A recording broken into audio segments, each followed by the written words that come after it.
In those days on radio, that was live, wasn't it, the radio show? It certainly was. So if you blew a joke, you went right on. Oh, it was fun. And you used to have all the tricks in radio because, you know, if a joke didn't play, you used to go, kiss it, you know, and all that stuff. But I loved it. There was no makeup, and you just walked out of the studio and you dropped it in there, you know, and you walked. It was just beautiful. Do you know, when I was a kid, they would always say, hey, did you hear about how Bob Hope got cut off last week or something? Like a censor would decide that a show... Yeah. Now, how could that happen? The show was live and the joke was already told. No, but we had to submit the script to him, you know, and they'd start screaming. And a funny thing about us, we used to do a preview on the night before. Very long preview, then cut it down. And it had a lot to do with the success of our show. Because we had a lot of writers. You know, I found out after playing around and trying to get everything out of college humor, you know, and switching jokes around, that it'd be nice to hire some writers, you know. So I finally wound up with 12 writers, the greatest talent you ever saw. And we used to do all this stuff, and then we'd cut it down. We'd go to the agency and cut it down, and the next day we'd go on. Well, the censor had already heard some of the jokes, so he'd come in and say, you can't do that joke. And would you think that they would try and bring out a vice president from New York because you wanted to say, we want to help Kate Smith get her moon over the mountain?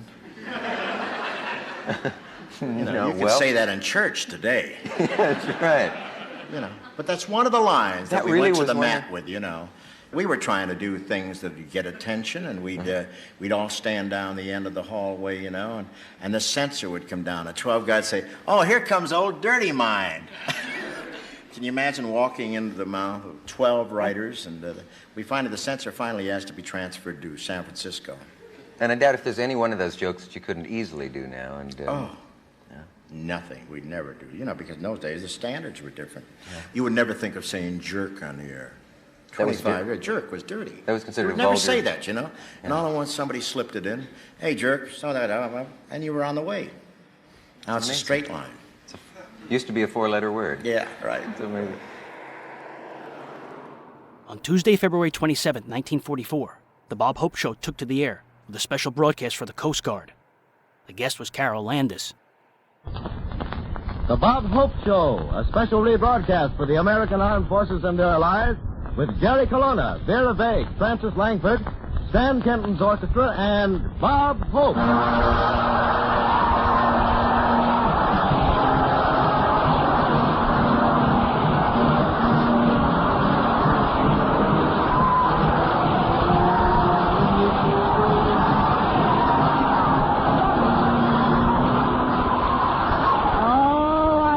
How do you do, ladies and gentlemen? This is Bob Coast Guard Hope.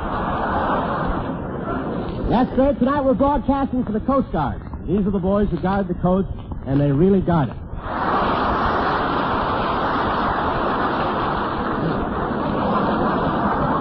But it's great to be here with the Coast Guard. That's a fighting group, and efficient. This Coast Guard outfit did such a great job during the Prohibition rum running days that W.C. Fields almost died of malnutrition.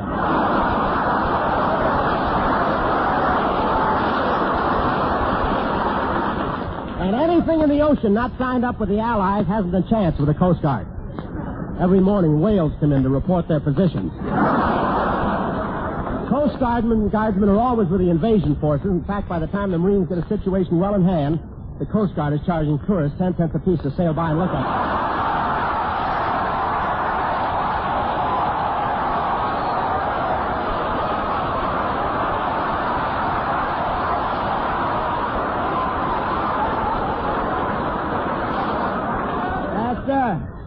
I know what side my audience is buttered on. And the beach patrol of the Coast Guard live in little huts right down on the beach, and it's very convenient. Every time the tide comes in, they get their laundry done, whether it needs it or not. And they don't call them huts, they call them hutlets. A hutlet, that's sort of an open-air oxygen tent. Each man patrols 10 miles of beach, and they pass by so regularly, each clam on the West Coast pulls his neck in on the hour and a half hour.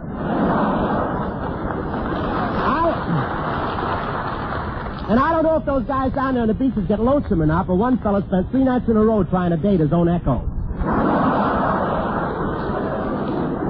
I asked one guy on the beach patrol if he had to walk very much, and said, I don't know, but when I enlisted, I had feet.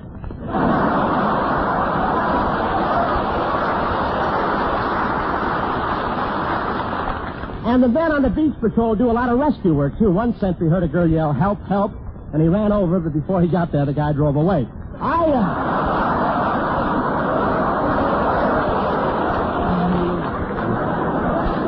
have a fast car. I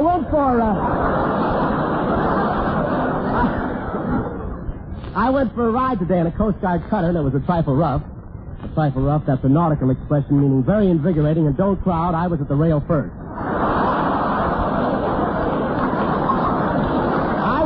I won't say there was much of a breeze, but it was the first time I ever spit in my own eyes.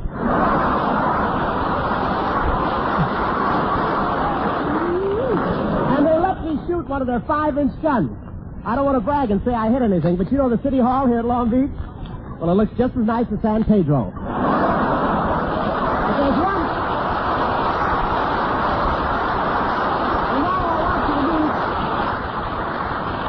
And now I want you to meet Professor Colona, a fellow Coast Guardsman who knows all about boats and will I'll be with you in a minute, Hope. I'm over here looking over a lifeboat. Looking over a lifeboat? Oh, Professor, kiss me again. Well provisioned, aren't they? Professor, how come you know so much about the sea? My father was part old tar. Part old tar. What was the other part? Feathers.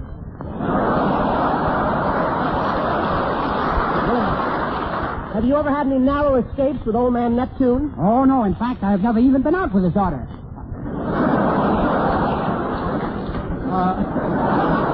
Well, when did you get in the Coast Guard, Colona? 6 months ago when I went down and enlisted in the spy.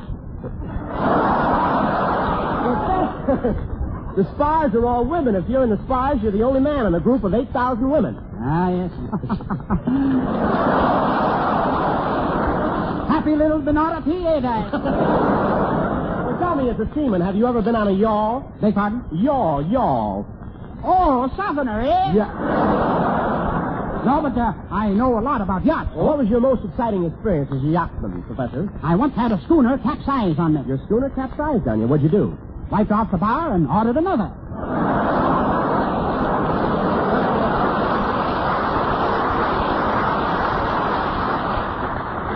Truthfully, Hope, I had a little accident during my last voyage. You see, it was so foggy, I ran into a bell girl. Colona, no, you mean bell boy.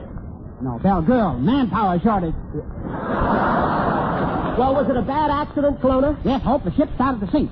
I waited a few minutes and then yelled, "Women and children first." Colona, you waited a few minutes and then yelled, "Women and children first." Why didn't you yell right away?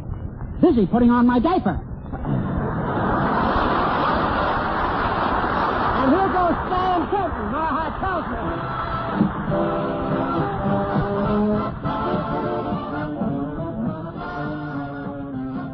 Hope's radio cast from this era is his most famous. Along with Jerry Colona and Frances Langford, the squeaky man-crazed Vera Vague, voiced by Barbara Jo Allen, was tremendous. Blanche Stewart and Elvia Allman played high society nitwits Brenda and Cobina, modeled after real-life socialites Brenda Frazier and Cobina Wright Jr. Wright filed suit, but settled, Hope remembered, when he invited her on the show as a guest. Wendell Niles was often Hope's announcer for Pepsodent. And Wendell Niles was the man who said, and now the Lever brothers, the makers of Pepsodent, present Bob Hope. Wendell, glad to have you with us today. You announced for Bob Hope for how long? I think we did about 7 or 8 years. I have the scars to prove it. It was a long, all through the war. All through the war. So you would travel with Bob from camp to camp then in all those shows? Yeah, I didn't go overseas with him because I had to stay and do the shows. We were on for Pepsodent. Mm-hmm. No summer break on those Hope shows? No, usually not. When he was traveling, usually I did the shows locally. It's hard for me when I try to think. Nothing always happens. You're not alone, kiddo. Yeah. Something to be said for no. Oh, it was a lot of fun. It was great. Bob just lives 2 blocks from me down over in Toluca Lake. So you get to see him every once in a while. Oh, yeah. Even though all those he's great. He's 2 years older than I am, and I've learned to respect my elders, and he's a wonderful guy. He was a great person to be with all the time. It was a lot of fun, a lot of laughs. On the Hope shows, as I understand it, there would be an hour-long rehearsal in front of an audience, after which they would start editing material for the half-hour show. Didn't that happen for some time? No. Okay, this is it. Thank you and good night. I can tell you many times we didn't rehearse at all. I remember, so we were the #1 show on the air at that time. I remember many times, like, we'd be doing something like in St. Louis and out of one of those camps, and you get out of a staff car and go on stage and immediately do our show. No rehearsal. Many times, none at all. Just hand you the script and away it would go. Yeah, that's right. We'd had it sometimes to review the script in the staff car, but many times we didn't have any rehearsal. It's always amazing to me to look in New York things and see who did my shows. Like Bill Goodwin gets most of the credit for being in the Hope Show, and a few other people. I've got a thing they did. I suppose you guys all did the same thing. They put out a book on the people who were in the Walk of Fame, and I got a nice picture, a big picture, almost a half, and I got 2 shows that they gave me credit for, and I never heard of either one of them. We'll rattle off a bunch of your credits. Bob Hope Show, Lum and Abner, The Man Called X with Herbert Marshall. You were on When a Girl Marries. You announced that show. A Fitch Bandwagon. Yeah, thousands of them. Philip Marlowe, Charlotte Greenwood. What happens if they're not on duty? They chase you. Say, you're married to a captain in the Air Force, aren't you? I sure am. Well, let me know if you ever need a ground crew, will you? Where's your husband stationed, Carol? Well, I don't know exactly, Bob, but in his last letter, he drew a little picture of himself wearing a grass skirt. That's the clue to where he is, isn't it? I hope so. I'd hate to think it's how he made out in the crap game.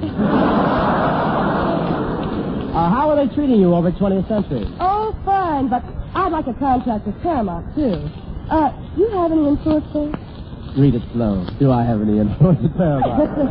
Carol, all I have to do is raise my hand, and you know what happens? What happened? They hand me a broom. Oh, you've been promoted. Where are you taking your cold from? But really, I don't blame Paramount, Bob. I've seen some of your pictures. I know. Huh? Well, I should have more serious parts. Boy, I'd love to do Shakespeare. Oh, I can just see you now, making an omelet out of Hamlet. For your information, Miss Landis, Paramount had a lot of trouble signing me. I turned up my nose at plenty of contracts. Well, now that you've signed, why don't you turn it back down again?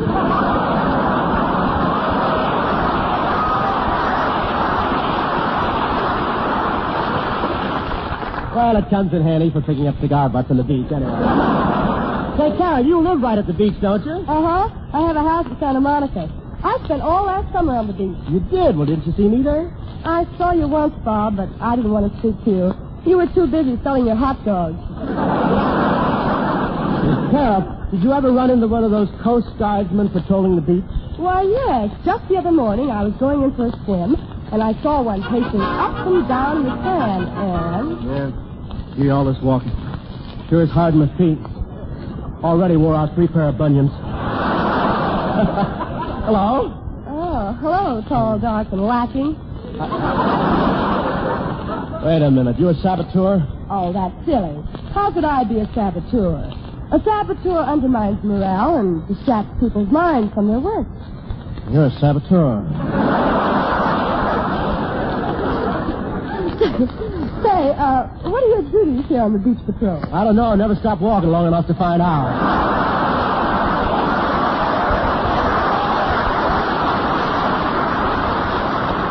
Well, when you joined up, you should have told them you joined the Navy to see the world. I did. What did they do? Well, they brought me down here on the beach, pointed, and said, there it is out there. You smell nice. Do you use eau de cologne? Eau de cologne? What's that? Oh, you know. When you get through shaving, what do you put on? My underwear. What's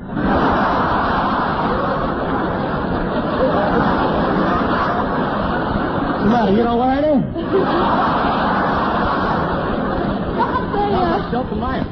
Say, do you have many adventures when you're patrolling the beach? Yes, quite a few. Last week I stepped on a lobster and he fastened his claw on my big toe. Oh, goodness. Did you lose your toe? Oh, no, I didn't lose it. I got it right here in my pocket. Say, have you got a girl? Yeah, I got a picture tattooed on my chest. I'll unbutton my shirt. See, that's her. Oh, she's pretty, isn't she? But what's that bandage doing on her leg? That's where my dog tag bit her.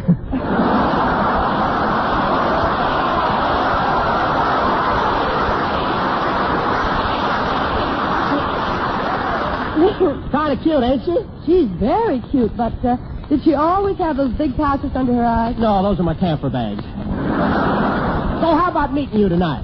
Well, you don't sound very romantic to me. I don't think you're my type. Oh, sir, I'll show you how I'm a romantic guy. I'll stand here on the edge of the beach and sing you a tender love ballad. You'll sing me a tender love ballad? Yep, here goes. Oh, there's a dose and dose, a dose, a little air to diving, a diddly dot, lump, lump. The tide came in just in time, didn't it? That's the show.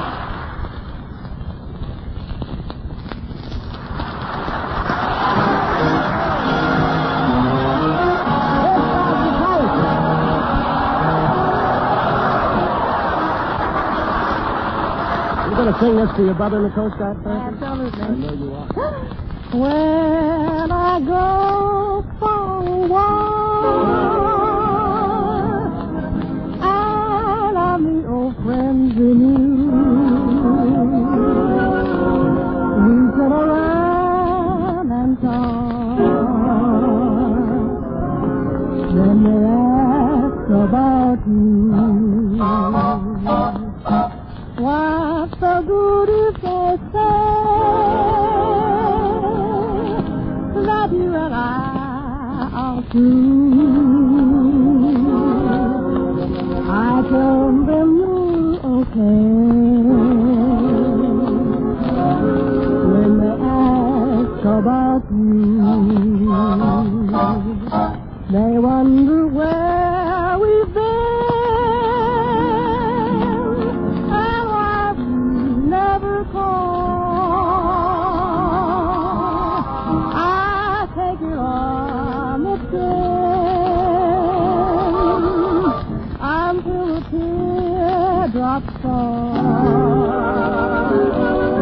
They don't mean to be smart, but if they only knew, they're stepping on my heart when they ask about you.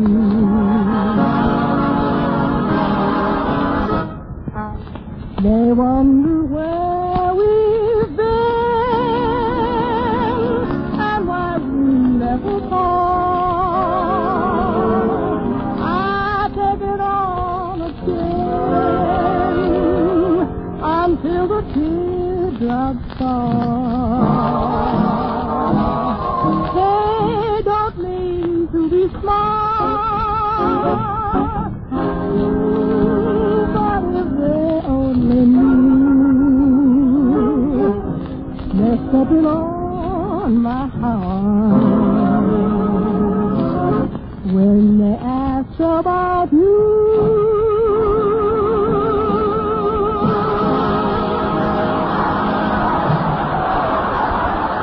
Well, after tonight's broadcast, Bob Hope and the cast will start a tour of the Southern Army camps, airfields, and service bases. First stop, Mobile, Alabama.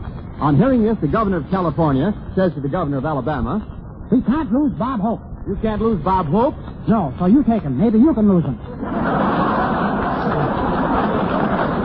Since he's traveling light, Bob packs almost his all cherished possessions. Nice reading, thank you. Let's see now. I have nothing to work on. Let's see now. Now my cherished possessions. I have my yo-yo, marked cards, loaded dice, and my flashlight with a picture of Betty Grable pasted on the glass.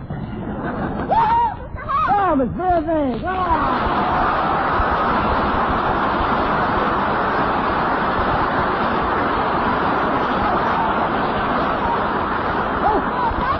I couldn't get over with that. Oh, here I am, ready to go, and I'm so excited about the trip. Are you? Oh, pretty soon we'll be on our way to Alabama, and I just love those southern men. They're so hospitable.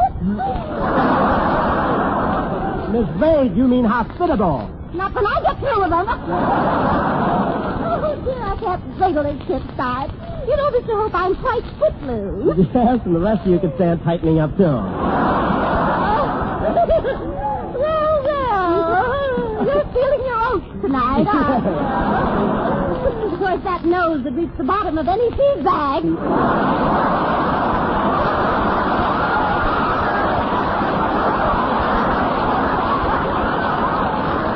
Look, do you think you'll like Alabama, Miss Vague? Oh, yes. Well, last night I was down there, I met one of those real Southern colonels. A real genuine Southern colonel. Well, what makes you so sure he was a real Southern colonel? Well, he had eagles on his shoulders, and they had a mint julep in his claw. Well, are you going to say goodbye to these Coast Guardsmen before we leave, Miss Vague? Well, no, I'm not. I'm very angry with these men, Mr. Hope. When we arrived here, they brushed me aside to get to Frances Langford. Well, that's their job, Miss Vague, to remove old wrecks that interfere with navigation.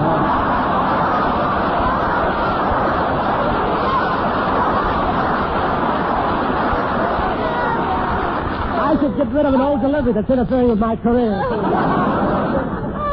Bless your heart. Oh, yes, sir. Oh, you're so cute. Yes. I suppose it's inherited, Mr. Hope. Every time you make a joke, you're only following in your parents' footsteps. Yeah.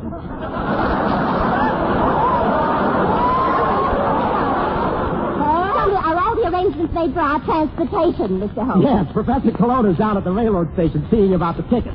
I expect him to phone any minute. Hello? This is him now. Him now? Oh, yes. How are you, him now? Are my shirts ready? Colona, listen, this is Bob Hope. Oh, Bob Hope. That was a silly mistake. How are you, Hope? Are my shorts ready? Stop clowning, Colona. Did you get the railroad tickets for our trip south? I certainly hope I got them right here in my hand. We go to San Francisco, then to Seattle, Juneau, Vladivostok, Odessa, Winnipeg, and Baltimore, right to Mobile, Alabama. Well, look, Colona, I don't want to find fault, but isn't that taking a long way around? What do you do, Hope? It's a troop train, and they all go that way. Yeah. Oh, Bob, are we almost ready to leave? Yeah, tell me, Francis, you taking everything along in the trip? Oh, not much. Just what you see here. That's everything.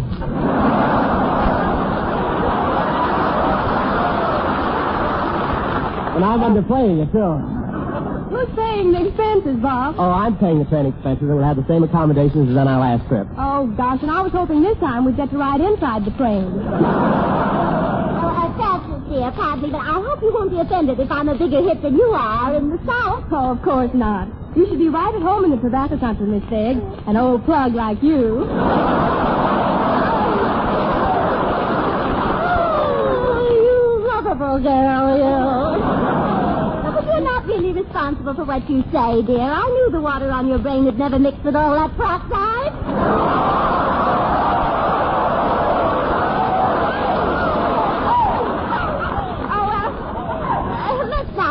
Dear. In a short time we'll be in Alabama. Oh, goodness, I remember our last trip there. I was a toast to the South. And I was a toast to the South. How about me? Quiet, Crumb. Is Mr. Kenton and his orchestra coming with us, Mr. Hope? Oh, not us. The musicians don't like the way Bob handled things on the last trip. What's the matter, Skin? I got him on the train, didn't I? Yeah, but you should have got him tickets. Well, let them keep half their tips. I don't know why. What about you, Wendell Niles? What did you think of your accommodation? Can't kick. Can't kick? How can I? In your trunk. Hello? Hello, is this Bob Hope, that great, that sensational, that witty and clever comedian who follows Fibber McGee? Yes, who is this? Fibber Colona.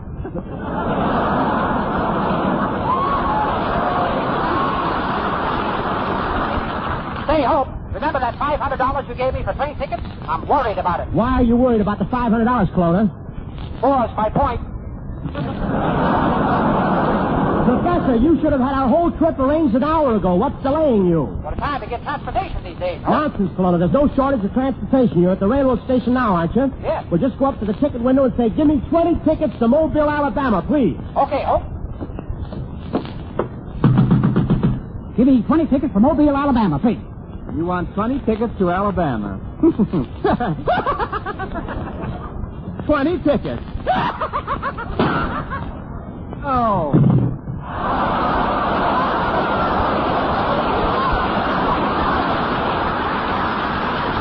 Where's Frances Langford?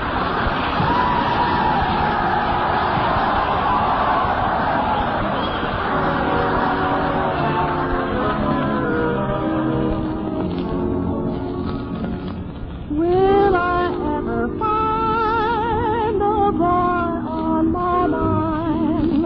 The one who is my ideal. Maybe it's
Thanks a lot to Captain W.F. Toll, District Coast Guard Officer at the Levis Naval District here in Long Beach. Coast Guard has always meant tough men and tough little cutters to tackle the oceans on stormy nights to rescue shipwrecked sailors, who bust up icebergs in our shipping lanes and keep friendly beacons burning in lighthouses from New England to the Golden Gate. Always a great name from the Atlantic to the Pacific. Today it's a great name from Italy to the Marshall Islands. For it's the Coast Guard that races up to those beachheads to deliver the fighting Marines, and the Coast Guard that has kept Uncle Sam's harbors free of major catastrophes the past 2 years, guarding harbors and vessels against accident and sabotage to set an amazing wartime record of port security and speed shipping on its way to the battlefront. And it's the Coast Guard that's been there beside the tankers and troop ships, tossing ash cans in the U-boats and taking out anything the enemy puts in their way. You know, they've got a little motto in the Coast Guard, Semper Paratus, always ready. And then, mister, whenever there's a tough job to do, you'll find the Coast Guard always ready and willing and able to do it. Good night.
This rebroadcast of the Bob Hope Show is a presentation of the Armed Forces Radio Service.